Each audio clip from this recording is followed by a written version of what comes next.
Welcome to the High Rise Podcast, presented by Headset, the leading data and analytics company for the cannabis industry. Emily, it's great to see you again after the long 4th of July weekend. Did you get up to anything exciting, anything fun? Yes, I did. I got to go to Colorado and do a lot of hiking and seeing some live music. I saw Odessa at the Belly Up, which was really fun. Very cool. Hiked this one hike that was a 3,000 foot ascent and did it in under 2 hours. It was pretty aggressive. Rosie and I went full bore on that. But Wow, 2 hours. So I did a hike as well. Also similar, but it took me a lot longer than 2 hours. And it was like 9 miles round trip for me, and not in Colorado, here in Washington, 3,500 feet. But it took like, I don't know, 3, maybe 4 hours. A long, long way. So what kind of distance was that hike? Was it much shorter.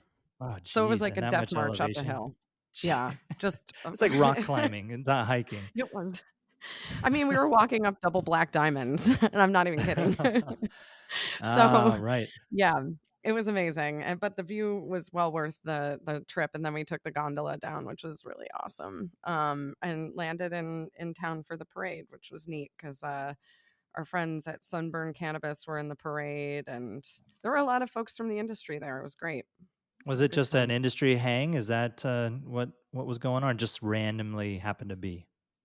Just randomly happened to be, and my good friend Rosie, she always has the hotline on what's fun. So when I get the invitation, yes is usually the answer, and it's totally worth it. So it was really fun. The music was great, everybody was cool, lots of good food, hiking, everything.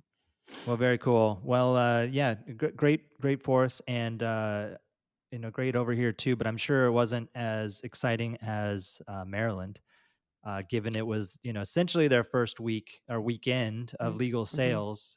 Mm-hmm. So I want to talk a bit about that. I also want to talk about 4th of July and just 4th of July sales in general, and kind of what Mm-hmm. went down industry wide, Mm-hmm. and some trends. But let's start with Maryland. So pretty big weekend, it looks like. Yeah, very exciting, and it's fun because it kind of, we kind of tried to call a shot on what we thought would happen from a market size from medical to adult use. And we kind of hit it. And we'll see if We that trend sticks, but we kind of hit our call. Yeah, we did. And the MCA, Maryland Cannabis Administration, did report on total sales from the recent 4th of July weekend, although they did include Friday to Sunday medical and adult use. So they did roll in a little bit of medical, just the fine print there. But they did report at a high level, total sales came in at 10.4 million. They said 162% higher than the 2022 July 4th weekend medical sales of 4 million. They also said adult use sales on the first day alone were 3.6 million for the first day. So I thought, obviously that was great. Probably a lot of people saw that headline. No surprise, a market legalizes and people want to buy weed, which is fantastic. And it's great to see the top line number. That 10 million, they looped in medical. I'm like, oh, they probably did that just to get over that 10, Yeah. because the 10 is a nice round number. But we do have some headset data that I could talk about, just a little more nuance to that, and what we're seeing from the stores that our retail data cooperators and stores that we're getting data from, which is a pretty large sample. Mm-hmm. And so the numbers we saw. So maybe I'll start with maybe the bad news. The bad news is, and not really bad news, not unsurprising news, but baskets were down a little bit, right? So an average medical basket, kind of looking at the week prior, the Saturday prior, basket was about $90, but on adult use, it was about $83.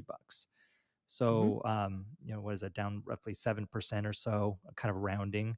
But that's not surprising, right? That's what happens. Mm-mm. Adult use baskets are smaller.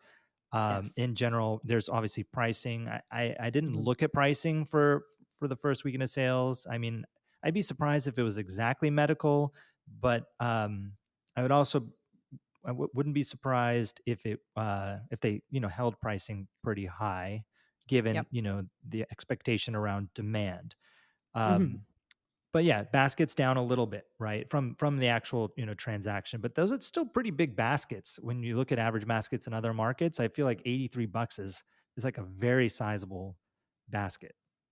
That I mean, it is higher than average, and we do see the basket sizes comparably lower in adult use versus medical, and that's because medical folks are, do have a real reason that they've been driven to be consuming cannabis.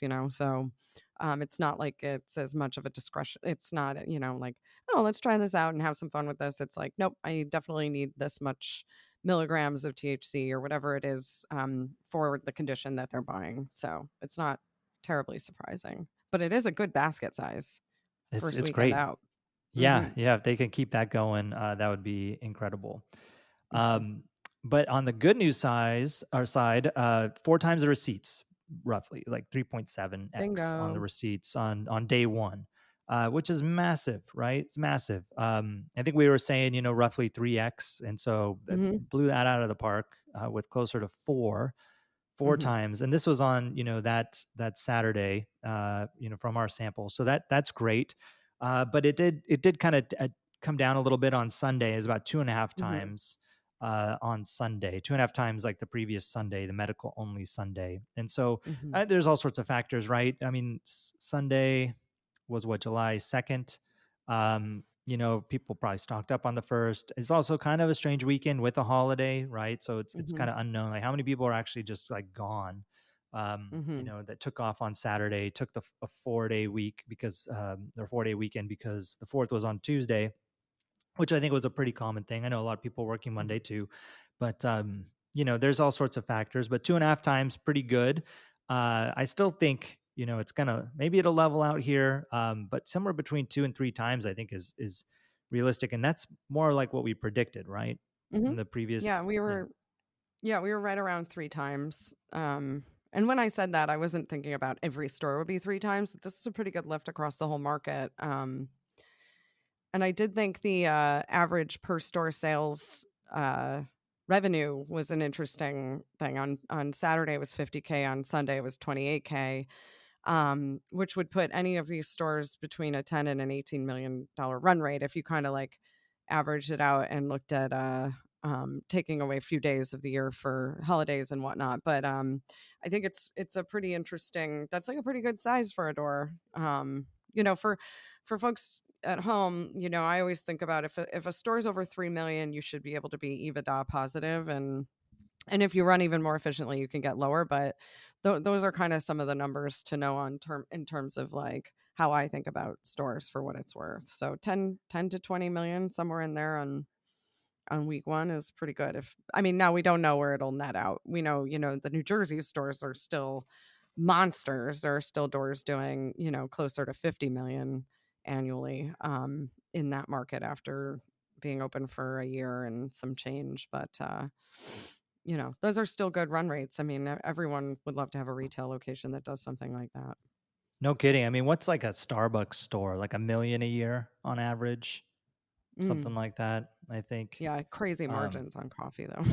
Yeah, I know. It's like insane. 280E, the tax No problem. doing yeah. I'm wondering, yeah, that whole thing is gonna get interesting, but that's not a tangent I want to go on. Anyway, I've Yeah, always said sure, sure. coffee is a good analog to cannabis. Um, Yeah, it is. That's a it- good point. Different yeah. different blends, different um, consumption methods. You know, Hmm. I Hmm. don't know. And That's pretty good. bag of beans is kind of like a jar of flour. I don't know. So Right, right. it's a You have thing. different sources, kind of like the different strains, right? If you're Hmm. Ethiopian versus Guatemalan, wherever, Hmm. right? So, yeah, pretty good analogy.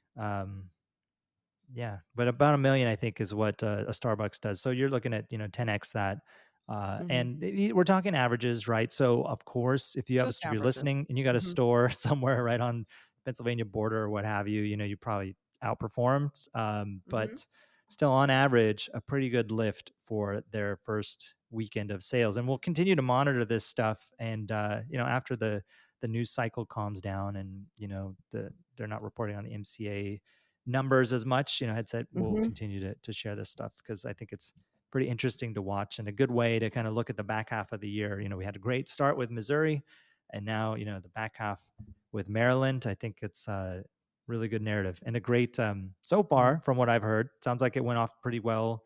Our interview on the previous episode, kind of talking about supply, being readily available. You compare it to some other markets, like places like New York that are pretty new. This one seems to have gone off without a hitch, and supply meeting demand, and people pretty happy. So good job, Maryland, and Good job. excited to continue to watch how they do. Yeah. And I mean, I am curious to hear, I talked with Kyle from FlowHub, point of sale platform, retail optimization, and they said they were seeing huge volume, and that would be the 4X tickets receipts through the door. I mean, this is what we were kind of asking Mitch about last week on our as he was preparing on the eve for adult use opening, is like bodies through doors. This is a real thing. And our industry has additional challenges on, if you think about revenue per customer, revenue per square foot, and you're trying to crank bodies through doors, there are crazy things in our industry, like you can't just tap a credit card to pay. You got to use these alternative payment forms, or people have to go to an ATM or whatever it might be. It's just not as easy if you look at the time at register for each store. So I'm going to be talking to all the tech companies to see, how they did in supporting their customers. But, like I know FlowHub was preparing for volume, because it's a wear on the system if you're not ready. It's like Black Yeah. Friday and any other retail environment. Right, no kidding. And you had some projections, right, from ATB on like the size of the market. So like, how's this tracks? What are they saying they think Maryland's going to come in at this year? Yep. Yeah. So they think that the state will reach 898 million in 23. So that's a 76% growth rate over 2022 medical sales of 509 million. And then they think it'll be an incremental change after that to 949 million in 2024. So and they note that that's a 2-year CAGR of 36%. So, this is what we keep talking about. I mean, that is not to be ignored. And this is only, again, I go back to that look, it's a bell curve of the consumer base. We have yet to really spread this out and to reach more and more consumers who may be buying higher margin products because they're not focused on the THC, the milligram per dollar kind of equation. So there's a lot of things that can happen, but this is just growth based on the expectation of like what the existing markets look like. And so I think there's other things that unlock growth, as I always talk about, but this is not something to be ignored. And I always like when we can focus on these new states, because I know we are all watching anxiously to see what happens at the federal level, but we should not ignore the growth that comes from within the industry. So like the Missouris of the world, the Marylands of the world, these are things that really matter to our industry. So congratulations to everybody in that state. Yeah, fantastic. And I'm just looking up the MJ Biz projections from their fact book and what they were thinking. For adult use, they were saying 2023, 275 million for the back half of the year. And then for medical, they have it at 630. So combined, it gets close to that ATB estimate of 898. And the ATB did say total sales. So does that include medical? Yeah. So pretty close. And then the ATB was saying close to $1 billion. And I think that's what MJ Biz had as well on their projections. That would make sense. I wonder. Yeah.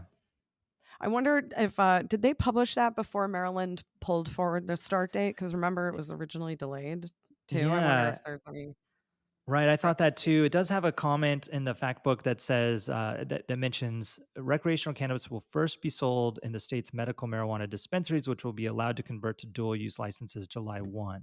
And so they did call it out, but sometimes we can ask them about this, but sometimes the projections are done separately and then the commentary is layered in, right? So they might have done the work on the market projections before it was pulled forward, and then wrote the commentary around it, but have not gone back through and like revised projections, right? I could see that as a plausible scenario. But yeah, we'll see how it goes. I mean, if we know kind of average store sales, we'll see, after this weekend, we'll look at next weekend, and as things start to settle in a little bit, like what is it really Mm-hmm. what's the average day to day look like? And we'll have a good sense of, how well these targets are. But, based on first weekend sales, lines out the door, everyone's excited, holiday weekend, it's a little hard to say this is what it's going to be just based on those numbers. Yeah. But we'll know soon where 2023 is going to land, especially now that we're in the back half of the year already, which is Hot a bit of damn. a crazy end to itself. So, Yeah. yeah, But I mean, good. look at that. In 2023, we've had two excellent openings of states, Missouri in February, Maryland here. It's great. Yeah, it's awesome. It's awesome. And some more good news maybe on the horizon this year with what Ohio might have it on the ballot for Oh, yeah. legalization. Is that this year? Yeah, so they collected the sufficient signatures, and now they just that has to be certified by the state that they're all valid.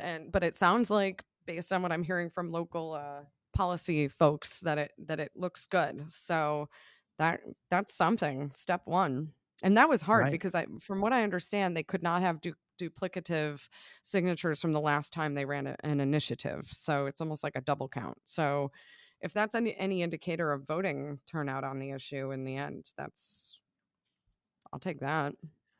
Right, I right. would So, love, I mean, from yeah. a state perspective, right, you have two markets that legalize or that launch their markets. You're going to have one that's probably going to legalize, Hmm. um, and then we've got federal stuff that we're all expecting with SAFE making out of the Senate Banking Committee with the reschedule, by Hmm. the end of the year that they've talked about. So, I don't know, 2023, this back half, I'm like eager to see how it's all going to come together here. Yeah. But it feels like, pretty good. The back half of 2022 didn't feel as good, I felt like, and kind of ended poorly. Even though we had a store open in New York, it just didn't have the same kind of momentum that I'm feeling a little bit right now. So we'll see how Oh, how New it's going to York. go. I know.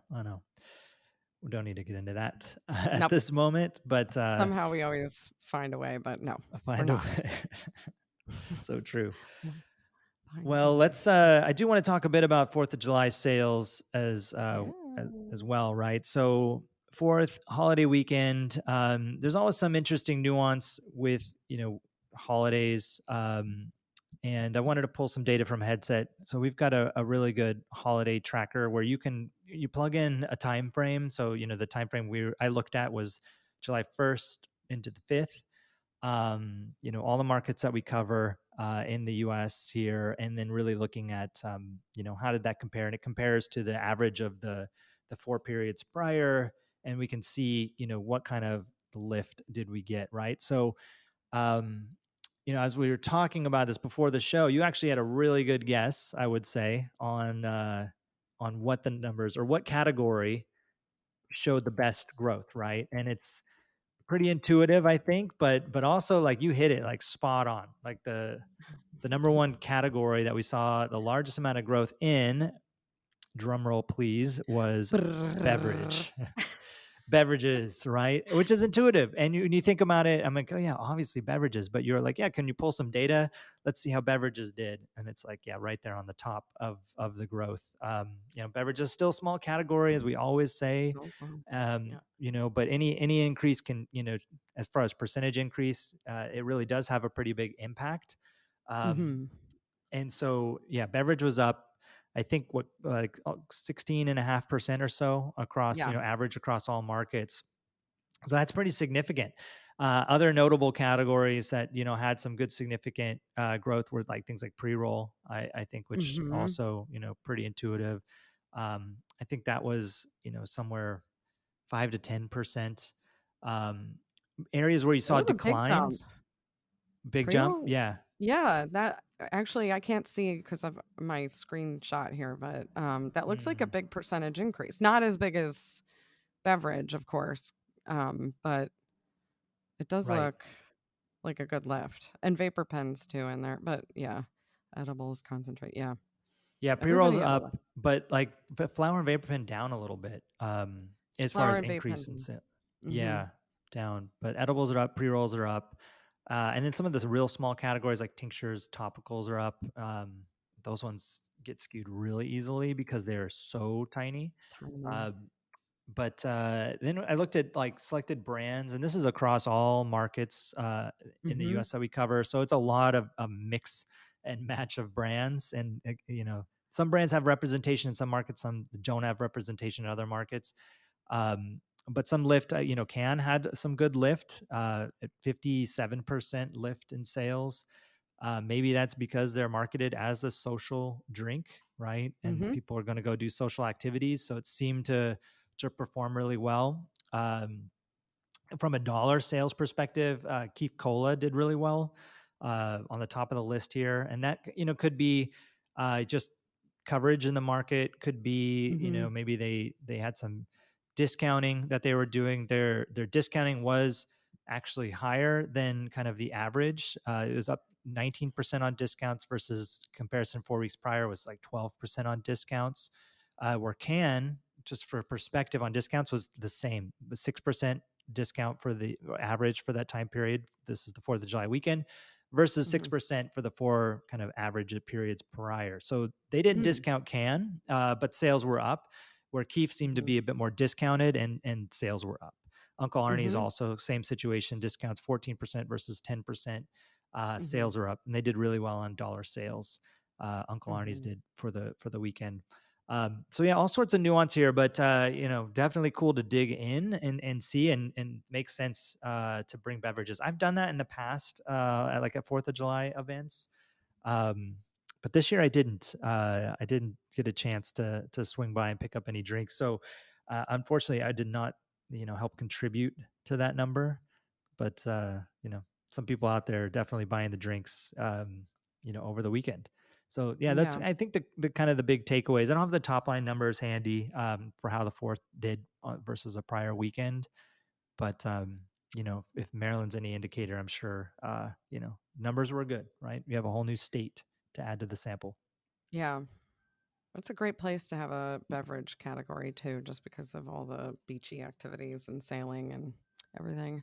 Yeah, I was definitely a participant in stimulating the pre-roll category, which was really cool. I was doing well, a lot of that, but it's good. And also I had my PAX Arrow with me, which was really fun for different settings depending on where you're at. So didn't have beverage, but I was traveling, so that's a really different category. You have to kind of be local for that if you're doing that. So Certainly can't bring it on your carry-on, and no, yeah, the weight alone, right, is the weight tricky. alone.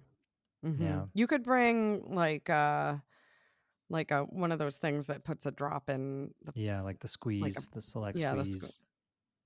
Right. but yeah, I like but I do think there's the social. I mean, it's called canned social tonic, and you kind of bring it to a party. Like, I don't know, it looks nice. Your friends might find it interesting. I can't wait to dig in more on this data too, because I want to see.